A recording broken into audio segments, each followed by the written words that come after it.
Hi, my name's Lisa Tran, 27 years old, and I have just graduated with an MBA from Stanford, a milestone I earned with blood, tears, and years of relentless hard work.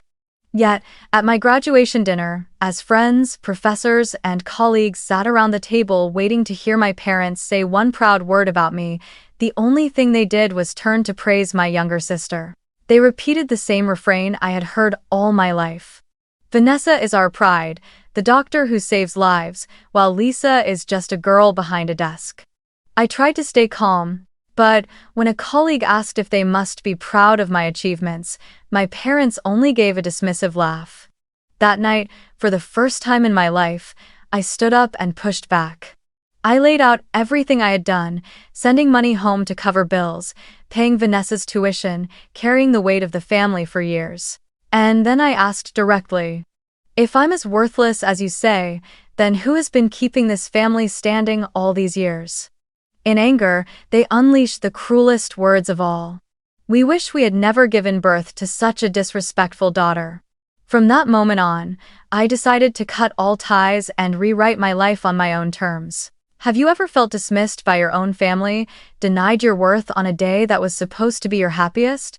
If so, share your thoughts with me and let me know where you are listening from, so I'll know I'm not alone. From a young age, I grew up in a household where comparison was the invisible air that filled every meal and every conversation. I remember clearly how much I loved math and economics back in high school, how numbers made me feel safe, logical, and in control. I studied diligently, earned high scores, and was even chosen to compete on the school's academic team. But whenever I brought home a certificate of achievement, my mother would only shrug and say, "That's nice. But it's nothing compared to saving lives as a doctor." Those words cut like a tiny blade, not enough to make me cry right away, but repeated so often they turned into scars on my heart. Meanwhile, Vanessa, my younger sister, was celebrated like a star even as a teenager. All she had to do was earn an A in biology and the whole family would throw a party. All she had to do was say she dreamed of becoming a doctor, and my parents would retell that story to friends and relatives as if she alone carried the hope of our entire bloodline. Birthdays were the clearest proof of that difference. I remember one year when my sister and I shared a birthday party. The large cake on the table had only the words, "Happy Birthday, Vanessa," written in bright red frosting. My name was added in tiny, messy letters in the corner, so faint that many guests jokingly asked, "Oh, is it Lisa's birthday too?" I forced a smile and said it was fine, that I was used to it. But inside, my heart ached. I knew I was nothing more than a shadow standing next to a shining star, never bright enough to be truly seen. When I entered college, I chose economics partly out of passion, partly because I knew I needed a career that would allow me to stand on my own quickly. I didn't want to be a burden on my parents. From freshman year, I took on jobs, making coffee in a small shop, typing data for a law office, even tutoring neighborhood kids in math just to earn some extra money. I learned to balance classes, assignments, and late-night shifts. Meanwhile, Vanessa only had to focus on studying because every expense was covered by me and my parents. I didn't blame her. I thought that was what an older sister was supposed to do. But deep down, I still longed for my parents to acknowledge, just once, that without me, my sister would never have been able to fully pursue her dream of becoming a doctor. I remember the day I brought home my very first paycheck, my heart swelling with happiness, hoping my parents would tell me how proud they were that their daughter could already provide for herself right out of school. But my father only gave a cold nod and said, "That's good. If you have money, send more to your sister. She needs to buy a new set of medical textbooks." In that moment, my joy was extinguished. It felt as though all my effort meant nothing, as if I existed only as a wallet to be opened for my sister. From then on, my role in the family seemed to be reduced to two words: obligation. The obligation to provide, the obligation to sacrifice, the obligation to stay silent. Many times, friends would ask me if I ever felt hurt being constantly compared like that. I would just smile and say I was used to it. I kept telling myself that if I stayed quiet, worked hard, and achieved enough, eventually my parents would have to change the way they saw me. I believed success was the only answer. So I gritted my teeth, swallowed every ounce of bitterness, and kept pushing forward without pause. That was also why I chose to pursue an MBA, a degree I thought would finally make my parents lift their heads with pride whenever my name was mentioned. I carried that fragile hope for years, despite a past filled only with repeated disappointments. And it was that very hope that made me walk into my graduation dinner with a heart both trembling and desperate, wishing that today would finally be the day they looked at me differently with eyes of recognition. The dinner began in a lively atmosphere, soft music flowing from the corner of the room, warm lights falling over the tables covered in crisp white cloth. I stood at the entrance, introducing my parents one by one to colleagues from my company and friends who had been by my side through 2 intense years of graduate school. Many people came up to shake my parents' hands, complimenting them on having such a remarkable daughter, saying that graduating with an MBA from Stanford was an achievement few could ever reach. I looked at my parents, hoping to see even a flicker of pride in their eyes, but all I saw were forced smiles and shallow nods. Then my thesis advisor walked over, starting a conversation, praising me as a hardworking, intelligent student with sharp thinking skills, saying he trusted I would go far in my career. I bowed my head slightly to thank him, but inside I was waiting, almost breathless, for my parents' reaction. This should have been the moment they heard words of praise about me, the moment they finally smiled with pride. But instead, my mother leaned in and said to my professor, "Yes, she is hardworking, but our youngest daughter is the real pride of our family. She's in medical school, working shifts at the hospital every day, saving lives, not just sitting behind a desk like Lisa." I froze, but I forced myself to keep smiling. A few of my colleagues furrowed their brows, clearly surprised by the way my mother belittled me in the middle of my own celebration. My cheeks burned hot, as if every eye in the room had turned on me, but I kept telling myself, just endure a little longer, they can't keep doing this forever.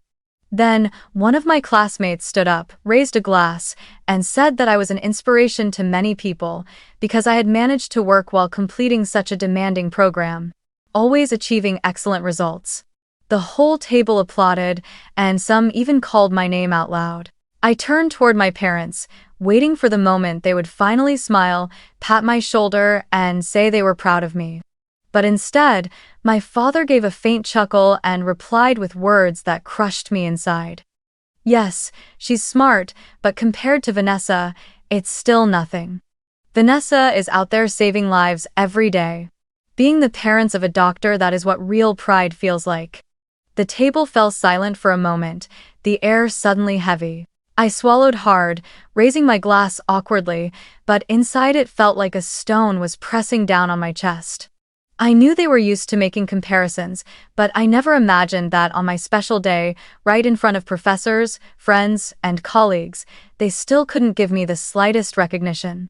I heard whispers from the next table, saw a few colleagues shake their heads, though they quickly turned to laugh again so I wouldn't feel more embarrassed. I pressed my lips together, holding it in, repeating silently to myself, "Just let it be patient a little longer, and one day they will have no choice but to see my true worth." During the main part of the dinner, my direct manager from the company stepped up to give a speech. He spoke about my journey at work, how I had taken on difficult projects, never hesitated to work through the night, and had saved the entire team from failure more than once. He emphasized that I was one of the most outstanding young employees, and that the company expected me to be promoted very soon. As he said that, the whole room erupted in applause, with a few people even whistling to congratulate me. My heart warmed, and I was certain this time my parents would finally feel proud. But when I turned to look at them, I caught the cold expression in my mother's eyes. She leaned toward the person sitting next to her and whispered, "Being good at making money is still just about making money. But being a doctor, that's a noble profession, something worth showing off." It felt like a bucket of cold water poured over me. The smile on my lips faltered, and my throat tightened. I tried to hide the pain, continued chatting with guests, but inside I was tearing apart. I asked myself why all my efforts were always diminished, why no matter what I achieved, my parents only saw me as a walking wallet. Every time they mentioned Vanessa, their eyes lit up, their voices filled with pride. But when it came to me, all they had were dismissive jokes and indifference. A little later, a younger colleague, perhaps unaware of the tension, innocently asked my parents, "You must be so proud of Lisa, achieving something like this. Graduating with an MBA from Stanford isn't easy at all." The entire table turned to look at my parents, waiting for an answer full of pride. In that moment, I held my breath too, longing just once to hear the words, "We're proud," come from their lips. But all I received was a detached glance and a faint smile. My mother shrugged and said flatly, "Well, it's fine, I suppose." My father shook his head, then quickly turned the conversation to Vanessa's night shifts at the hospital, bragging that their youngest daughter was saving lives every day, and that compared to a doctor, an MBA degree meant nothing. My chest tightened, the anger rising all the way to my throat. For years, I had endured those comparisons, swallowed my tears, and convinced myself that if I just stayed patient and worked harder, one day they would change. But right here, on the most important day of my life, in front of friends, colleagues, and professors, they once again belittled me as if all my efforts meant nothing. Humiliation and pain surged through me, and for the first time in my life, I couldn't stay silent any longer. I set my glass down on the table, the chair scraping with a sharp sound that made everyone turn their heads. I stood up, my hands trembling, but my voice rang out louder than I expected, even to myself. "Do you want to know what I had to do to get here? To wear this graduation gown today, I worked and studied nonstop for years. I took jobs from the time I was still in college so I wouldn't become a burden. I sent home every bit of my first paychecks to cover the electricity and water bills when you were struggling. I carried Vanessa's tuition through all her years in medical school so she wouldn't have to give up her dream. I signed off hospital expenses, cut down my own rent and food just to help this family survive. And yet today, on the day I thought you would finally be proud of me, all I receive is still comparison and ridicule?" The room froze. The background music seemed to vanish, leaving only the pounding of my heartbeat and my heavy breaths. I pressed on, my voice stronger now, no longer shaking. "If I am as worthless as you say, then who has kept this family standing all these years? Who has sacrificed in silence so Vanessa could chase the dream you boast about every single day? If I truly mean nothing, then why is it that whenever this family faced trouble, the first person you called was always me?" My parents sat there, their faces flushed with embarrassment. I could see the confusion in their eyes as they realized every word I said was true. But instead of admitting it, they looked around the room, saw my colleagues and friends watching, saw the mixture of shock and discomfort on their faces. Perhaps they felt exposed, humiliated in the very place where they expected to hold their heads high. And in their anger, they spoke the words that I know I will never forget for as long as I live. My father's voice was sharp, each word falling like a cold blade. "We wish we had never given birth to such a disrespectful daughter." 1. The air shattered. I heard the shocked gasp of a colleague, the clatter of a spoon dropping onto the table somewhere nearby. The room was suffocatingly silent, so heavy that even breathing felt unbearable. I stood frozen, my heart clenched as if in a vice, my vision blurring for a moment. But then, in the middle of that pain, something inside me ignited. I realized this was their true nature. They would never acknowledge my sacrifices, and worse, they were willing to deny my very existence simply because I dared to defend myself. I lifted my head, forcing my voice to stay steady.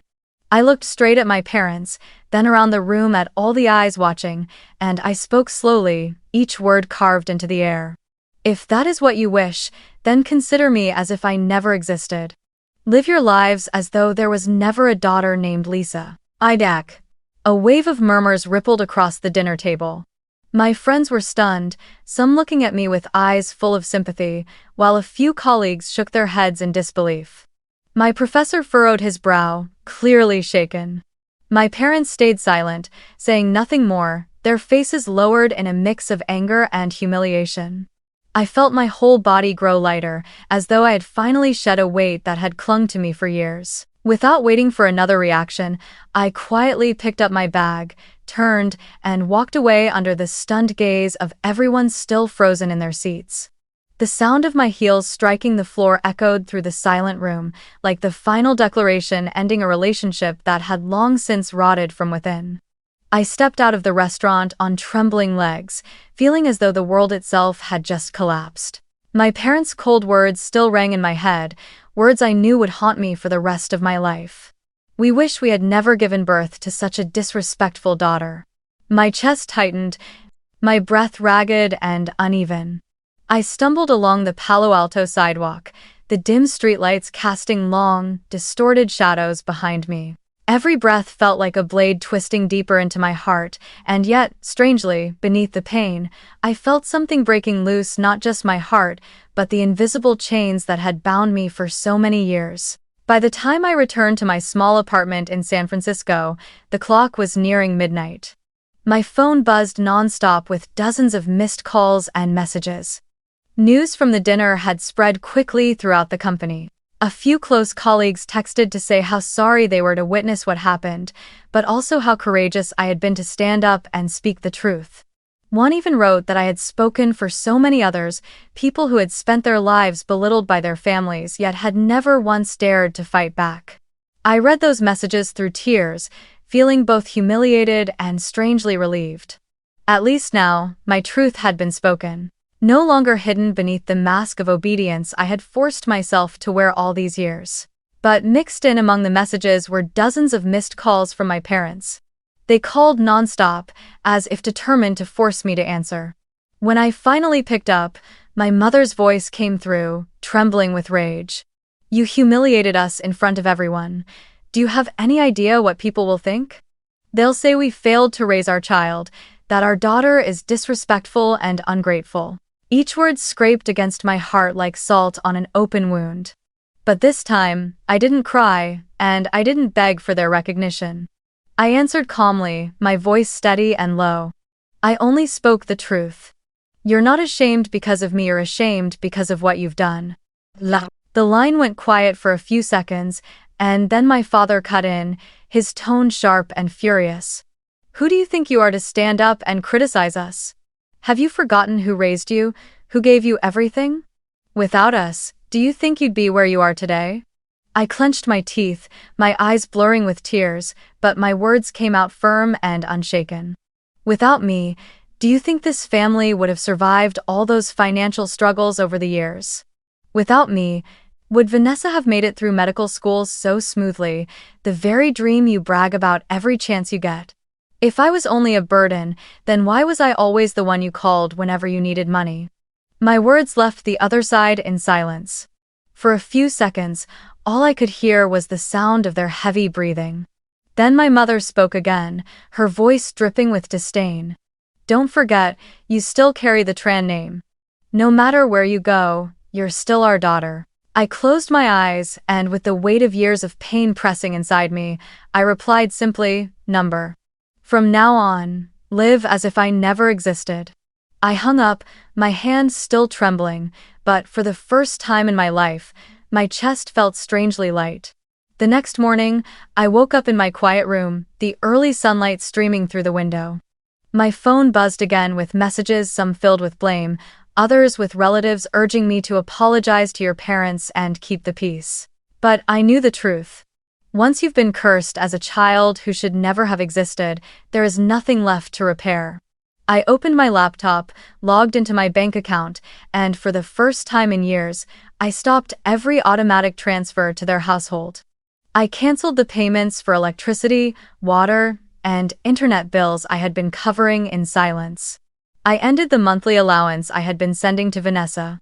My fingers trembled as I hit confirm, but, inside, a stronger voice rose within me. Enough.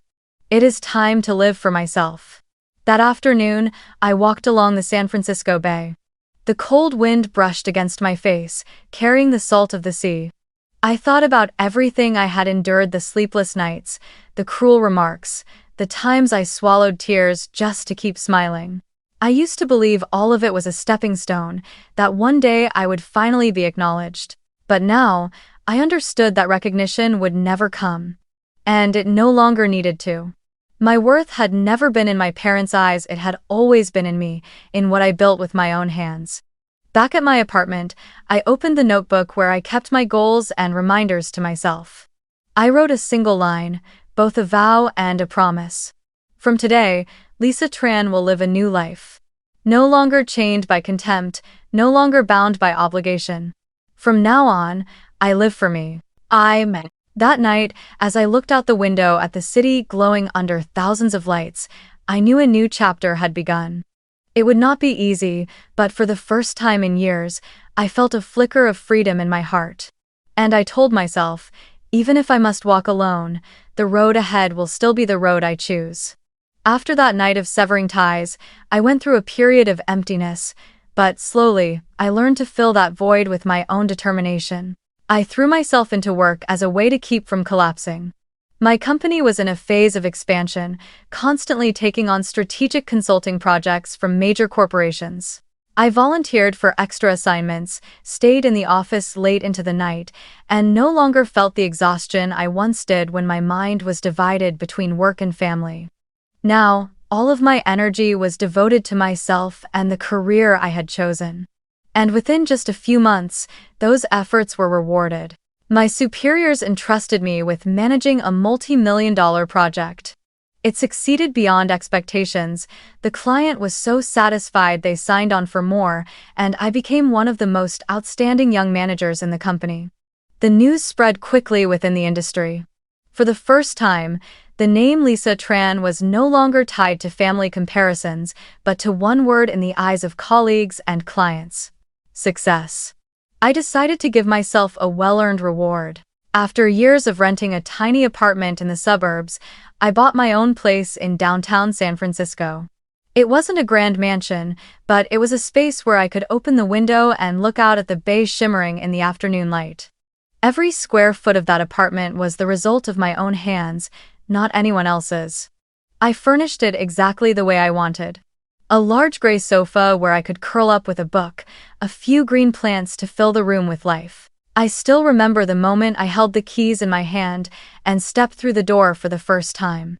I broke down in tears, not from sadness, but because, for the first time, I felt truly free, truly in possession of a space that was mine alone.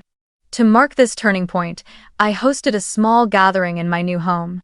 I invited my closest friends, a few colleagues who had shared those long, grueling nights at the office, and even my thesis advisor from Stanford, the one who believed in me when my own parents did not. That evening, the room glowed with laughter, the clinking of glasses, and the warmth in everyone's eyes. We sat on the floor with steaming pizzas, reminiscing about silly memories from school and sharing our plans for the future. No one compared me to anyone else. No one belittled my work. They saw me simply as a friend, a colleague, a person worthy of respect and affection. In that moment, I suddenly remembered my MBA graduation dinner. The cold faces of my parents, their belittling words, the heavy atmosphere pressing down on my chest, all of it stood in stark contrast to the joy surrounding me now. I looked around the bright, laughter-filled room and wondered why I had wasted so many years chasing recognition that was never going to come. The truth was, my worth had never been in my parents' eyes. It was here, with the people around me, the ones who chose to stay, not because of blood, but because they truly valued me.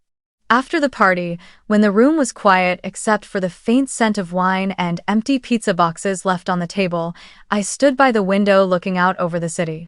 The streetlights stretched into endless lines of glowing trails, and the wind from the bay carried the taste of salt through the air. I whispered to myself, I am worthy. I am worthy of love, of respect, and I don't need anyone's permission to exist. From that day forward, I stepped into life with a new mindset. I focused more on the things that made me happy instead of what others expected of me. I devoted time to learning new skills, challenging myself with international projects.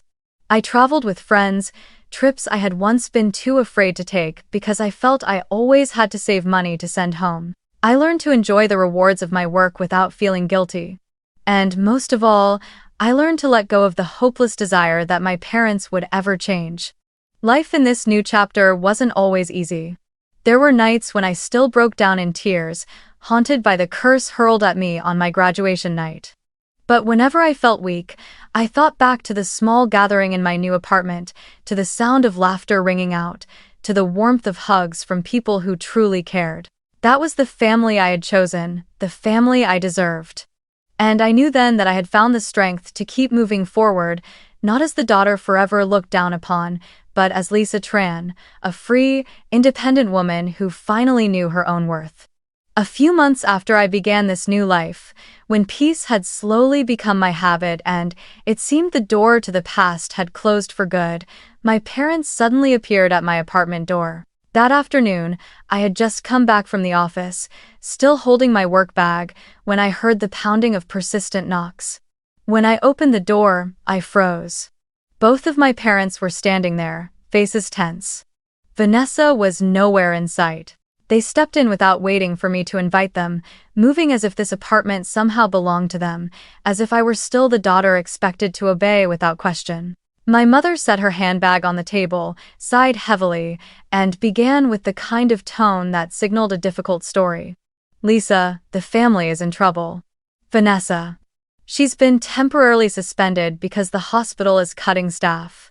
She needs money to keep paying for her specialty program. You know, if a doctor drops out now, it ruins everything." I sat down on the sofa, crossed my arms, and looked directly at them. Inside me stirred a mix of bitter amusement and sadness. I remembered with perfect clarity how, only a few months earlier, at my own graduation dinner, they had looked me in the eye and said the cruelest words. "We wish we had never given birth to such a disrespectful daughter." And now, when faced with hardship, they had come to the very daughter they once denied. Keeping my voice calm, refusing to let anger control me, I asked, "You came here to ask me for money, didn't you?" My father cleared his throat, avoiding my eyes, but his voice came out like an order. "You're our daughter, and it's your duty to help the family. No matter what, Vanessa is still your sister. She's the future, the hope of this household.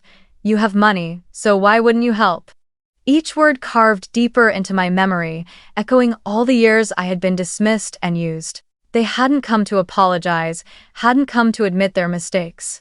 To them, I was still nothing more than a money machine, and now that the machine had dared to switch off, they were desperate to turn it back on. I looked at them and replied slowly, "Duty? I've fulfilled the duty of a daughter for more than 10 years. I've paid the bills, covered tuition, signed off on hospital expenses, even cut my own living costs just to send money home. And how did you repay me? By humiliating me on my graduation day, in front of my friends and colleagues. You said I wasn't worthy, even wished I had never existed. Well, from that moment, I stopped belonging to this family." My mother's face drained of color, and she shot back immediately, her voice trembling with fury. "How can you say such things? Blood is blood. No matter how much we fight, you'll always be our daughter. You owe us for bringing you into this world." I let out a faint, bitter smile, feeling that old familiar pain, now mingled with an unshakable resolve. "No, I owe you nothing. On the contrary, you owe me for the years I carried this family through its debts, for the nights I worked myself to exhaustion to send money home, for the youth I sacrificed to hold everything together, only to be cursed in return." My father slammed his hand on the table, growling, "You're ungrateful. If outsiders heard this, they would laugh at us." I stayed calm and answered, "Outsiders have already heard, and they didn't laugh at me. They laughed at the way you treated your own daughter." Then I stood up, walked to the door, and pointed outside. "If you came here to apologize, I would listen. But if you came only to demand money, then I'm sorry that ended the night you disowned me." The air in the room was heavy as stone. My mother gripped my father's sleeve, trying to pull him away, but before leaving, she turned back, her eyes sharp with venom. "You'll regret this. One day you'll realize you need your family." I gave a faint smile, my voice calm. "I already have a family, just not you." The door closed behind them, leaving silence in its wake. I stood there, breathing hard, but inside I felt a lightness I had never known before. This was the second confrontation, and the first time I had looked my parents in the eye without fear. I had dared to speak everything out loud, dared to cut away the invisible chains that had bound me for so many years. And in that moment, I understood that sometimes, to find freedom, we must have the courage to confront the very people we once loved the most, but who also hurt us the deepest. After that fierce encounter, I knew I never wanted to repeat another argument with them again. There was no need to shout, no need to prove anything directly, because the truth was already clear. In my parents' eyes, I would never be enough. But in the eyes of the world, I could define my own worth. So, one late evening, sitting before my laptop in my new apartment, I opened LinkedIn and began to write. I didn't use names, I didn't point fingers directly, but I shared the story of a daughter who had been belittled by her own family, compared endlessly, treated as nothing more than the household's wallet. I wrote that instead of giving up, she chose to stand tall, work relentlessly, and ultimately build success with her own hands. I ended with a single line. Sometimes the bravest thing you can do is stop seeking recognition from those who will never see your worth. Write your own story instead. When I hit the publish button, I didn't expect much.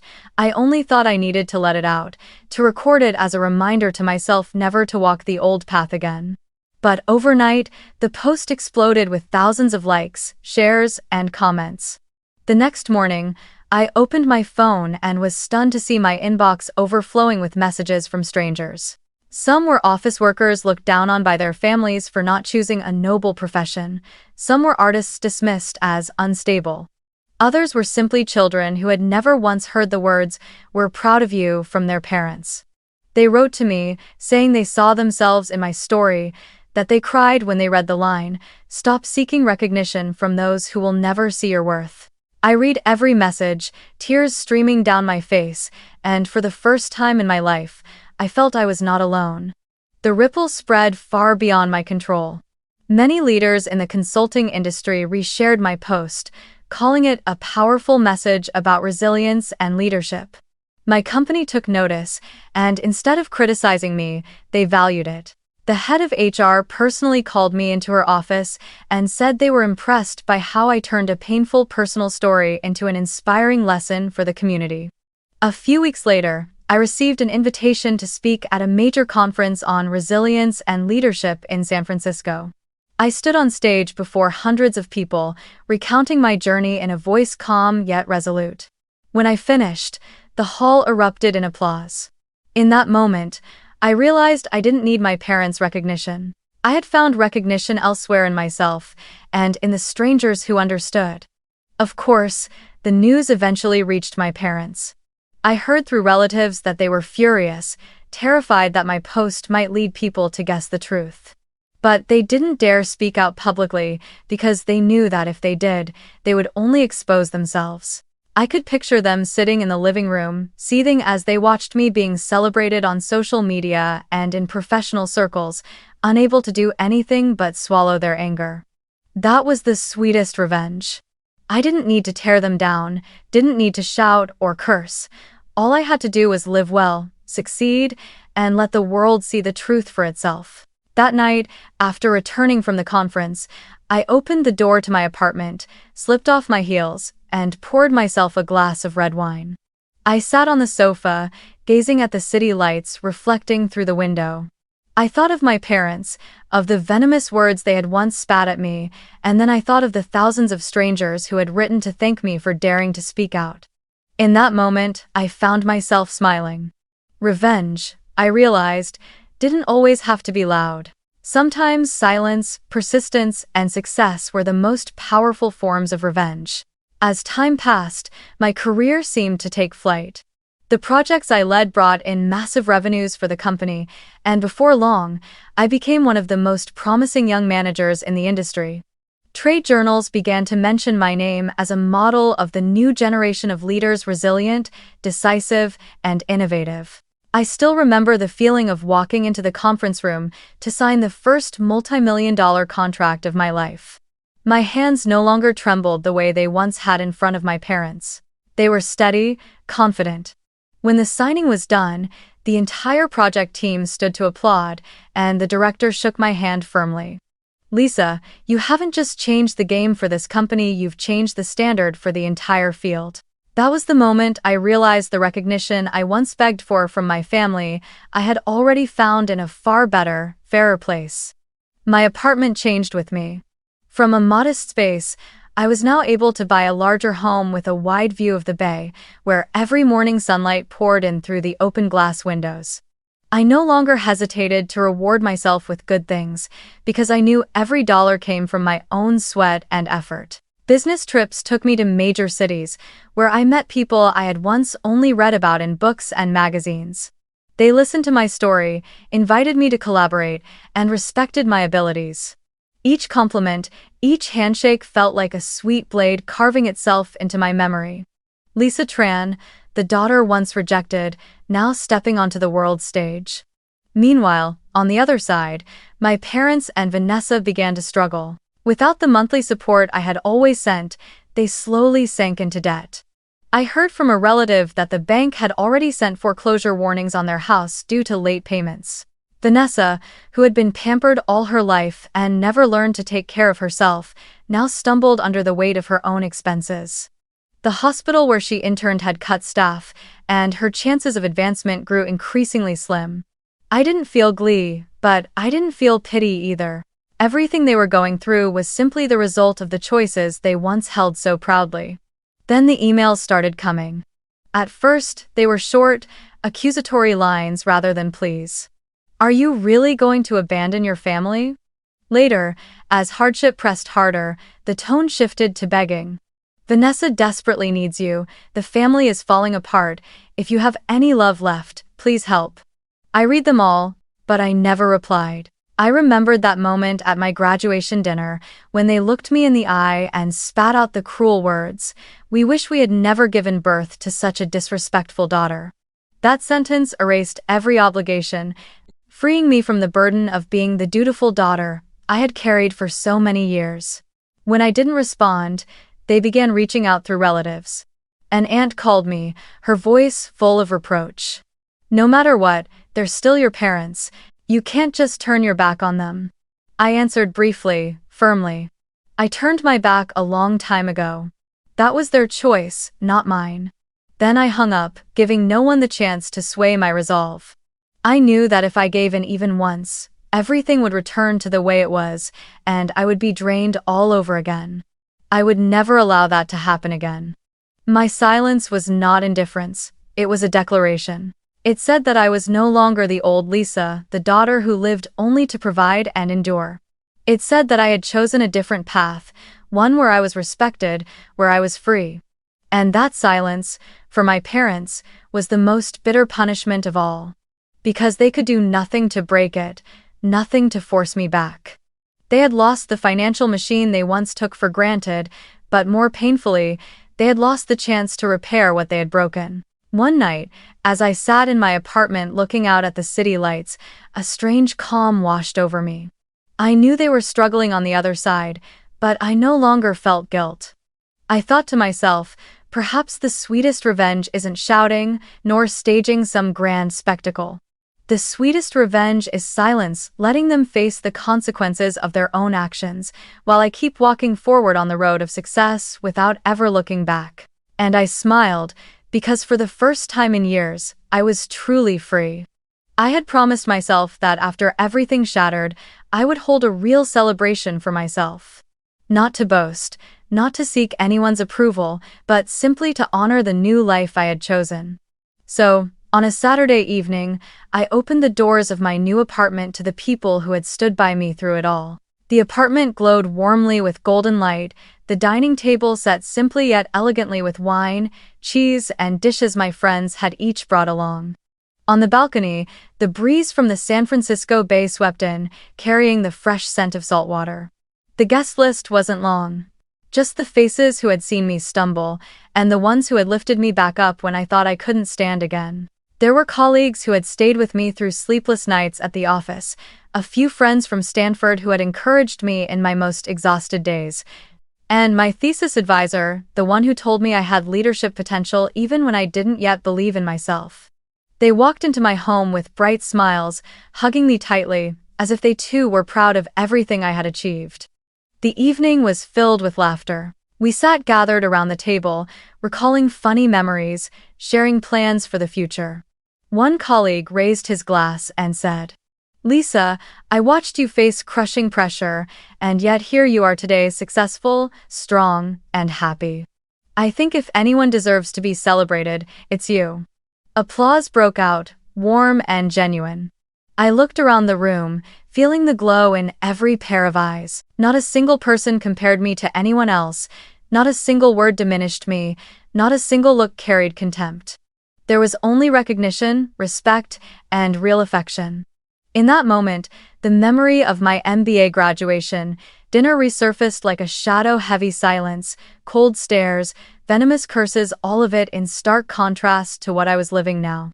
And I realized that perhaps I had lost one family, but I had found another, a family I had chosen for myself. A family that wasn't bound by blood, but who stood by me when I was weak, lifted me when I fell, and celebrated with me when I triumphed. As the laughter began to fade, I stood up, a glass of wine in my hand. The room grew quiet, every eye turning toward me. I took a deep breath and said, my voice trembling yet steady, "Some of us are not fortunate enough to be born into families that truly value us. I was once belittled, constantly compared, even cursed with the words that I should never have existed. But tonight, I stand here to say this. Family is not defined by blood. Family is the people who choose to stand by you, who lift you up, who love you without condition. I may have lost one family, but I have found a real one." A wave of applause filled the room, long and heartfelt. A friend came forward, hugged me, and whispered, "You deserve all of this." I smiled, tears welling in my eyes, feeling my heart filled for the first time in years. Not with the recognition of my parents, but with the unconditional love of the people I had chosen to call family. That night, after everyone had left, I sat alone by the window, gazing out at the glowing city. I thought back to everything from my childhood years of constant comparison, to that bitter graduation dinner, to the decision to cut ties, to the months of pouring myself into my career. I realized that every wound, every loss, every night I cried alone had led me here. I was no longer the girl who only knew how to endure. I had become a woman who was strong, free, and happy. If you are listening to this story and have ever been belittled by your own family, remember this: your worth is not defined by them. They may diminish you, they may deny you, but that does not make you any less valuable. Only you have the right to decide who you are and what you deserve. Sometimes, cutting ties with a toxic relationship is the only way to grow and to be free. And when you do, you'll realize there is another family waiting for you, not one of blood, but one of love and choice. Believe in your own strength. Believe that you are worthy of love. And one day, like me, you will sit surrounded by people who call you family not because they have to, but because they truly want to. Thank you for listening.